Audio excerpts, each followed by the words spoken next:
Hi guys, today I want to talk about this fantastic ancient piece of gear that I found in my house. It belongs to my fiance's family, so they gave it to her, and I don't think anyone's actually plugged this in several years, so I've been toying around with it. It's a really retro Yamaha keyboard, Yamaha PortaSound PS-400.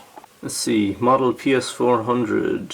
So this thing was released in 1982, 44 keys, it has a built-in speaker, and a load of interesting little features. Has a auto bass chord section, arpeggios, has a built-in drum machine, and several options for what kind of noise you're making. It also has a transposer, so you can transpose up by 6 steps or down by 5. It took me a while to get a power supply for this. It's like, I think it's, yeah, center negative, I think. All I have is 9-volt power supplies for pedals, which are center positive, I think, whatever the normal for pedals is.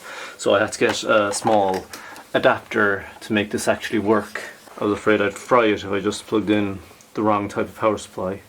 But I think it takes 9 to 12 volts, so you're alright with most power supplies as long as you get the right polarity. It also has a strange, like an RCA, if you can see that there. It has like an RCA out for a external pedal, which I'm assuming is going to be like an expression pedal for sustain or something.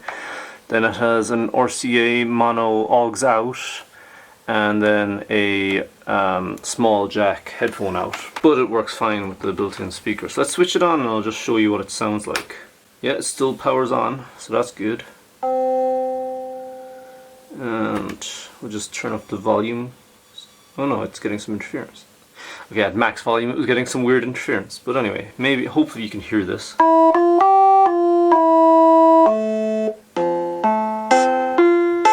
Oh wow, okay, yeah. Right, so that was like the single chord, or single finger chord, I think. Yeah. So when you push that down and you press one of the bass keys, it does that kind of an arpeggio.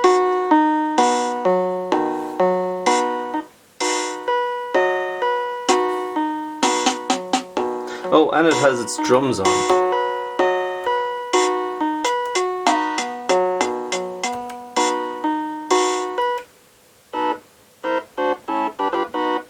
Okay, and now my rhythm thing is off. Rumba. Okay, let's just go through. This is kind of hilarious. This is the drums that it has. Right now it's on samba setting. It's got a weird kind of, a weird interface because it's really retro. You press the synchro start so that it starts playing the drums when you start playing the bass notes, I should say. And then you press down which one you want, but every option has 2 settings. So I press this button and I have an option between march and disco, and this red button selects which of those 2 this button corresponds to. So now that it's up, it should be set to march. Which is an awful sound. The tempo is also just a fader, so it's not exactly 100% accurate. Let's see what disco sounds like. I'm not sure how that's meant to be disco, but okay, let's see. Slow rock.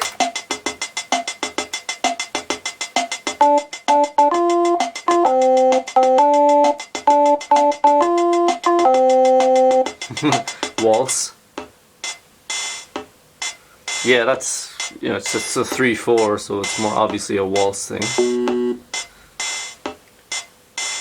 Let's try jazz rock.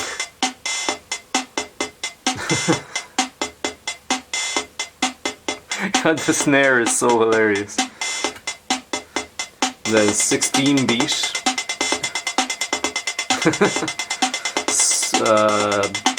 Bossa Nova.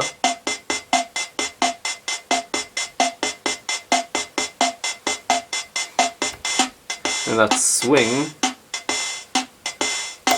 rumba, and samba. And then there's also a button for a 4-bar variation, so I think that basically throws in like a fill.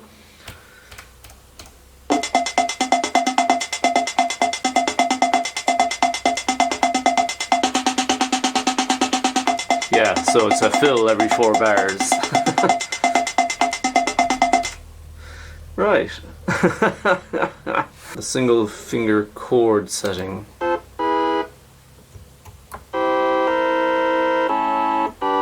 Alright, so that...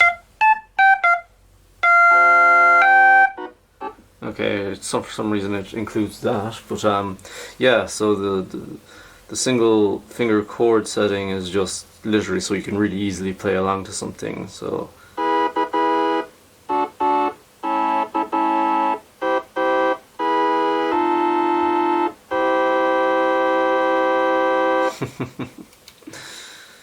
And then there's variation.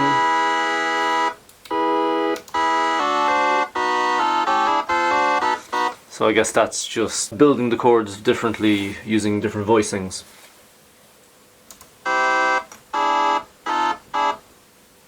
I had the arpeggios working earlier. It's so strange because it's not like a modern keyboard where you just have settings or like a conventional setting or control layout. It's just kind of unique. Yeah, so let's see what other types of sounds we can get. So this is supposed to be a organ sound right now.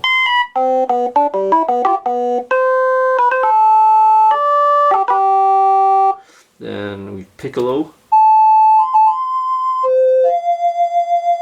That was kind of close encounters of the fourth kind. We have a violin. Oh yeah, that's proper 80s horrible synth violin. Trumpet.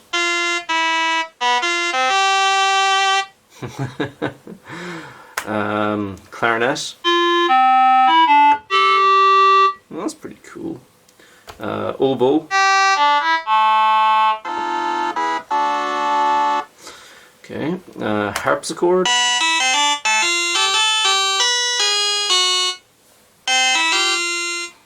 Yeah, it sounds a little bit like a harpsichord, I guess. Then this is meant to be an actual piano. Yeah, that sounds like your general Yamaha cheap piano sound, really. Then we have what's a guitar. That sounds nothing like a guitar, but 80s synthy. And a vibraphone. Oh, that's kind of cool. It's got kind of some delay to it. There's also a sustain button, which I'm assuming you can control with that expression pedal if you have...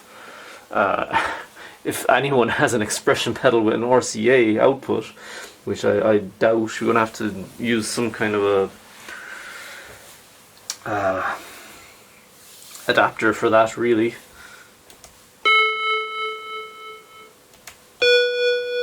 How about if we switch it to piano mode? Oh yeah, the sustain makes it sound a lot nicer.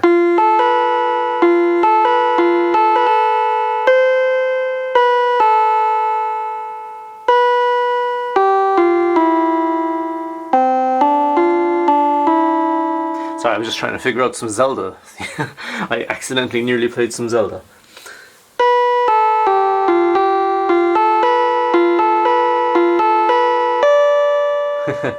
Something close to that. Right, and then the transposer.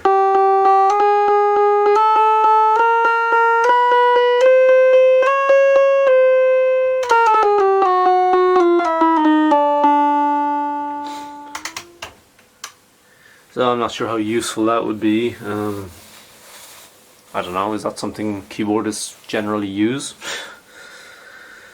Yeah. It's a nice piece of kit. I'm kind of glad I got it working. I'm not sure if I'd ever reuse it for anything, but It's retro and it's cool. It also has a battery compartment, which I'm afraid to use because it's got some like corrosion in there. I'm not sure how long it's been since anyone used this, so I'd be wary of putting things inside it. I think it uses massive batteries. Are they C2s or something? I don't know. I don't know what they're called. They're the big bullet type batteries. So yeah, this was just a bit of fun, I guess. I'm not sure where you'd even buy one of these. You'd probably find it in your in-laws to be's attic, maybe, like I did. So yeah, thanks for watching. Please like and subscribe for nonsense like this again.